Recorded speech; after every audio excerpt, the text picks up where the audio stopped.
પણ આપણને આપ્યું હોય એમાંથી 10મો ભાગ 5મો ભાગ સારા કાર્યમાં વાપરીશું તો લક્ષ્મી મહાલક્ષ્મી થાય. અને આવા સરસ પર્વ છે. માનો ચૈત્ર મહિનો છે અને ચૈત્ર એટલે સાધના ને આરાધના કરવાનો. આસો મહિના શારદીય નવરાત્રીમાં ગરબા ગાવાના હોય.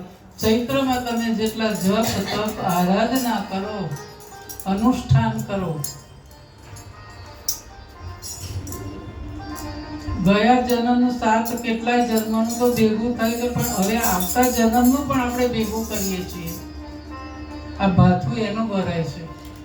ભલે ને ગમે તે થાય, ગમે તેટલો તાપ હોય, ગમે તેવું વાવાઝોડું આવે, પણ આપણે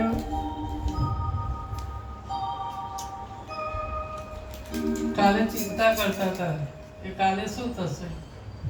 આ વાવાઝોડું લઈને તો જોડે ફરો છો, પછી બીજું વાવાઝોડું ના આવે.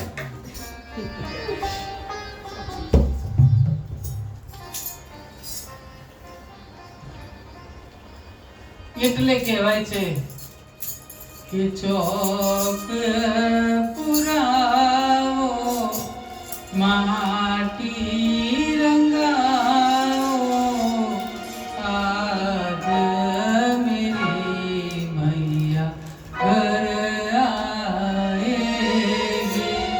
ખબર સુનાવો, ખુશી રે મનાવો, આજ મેરી મૈયા ઘર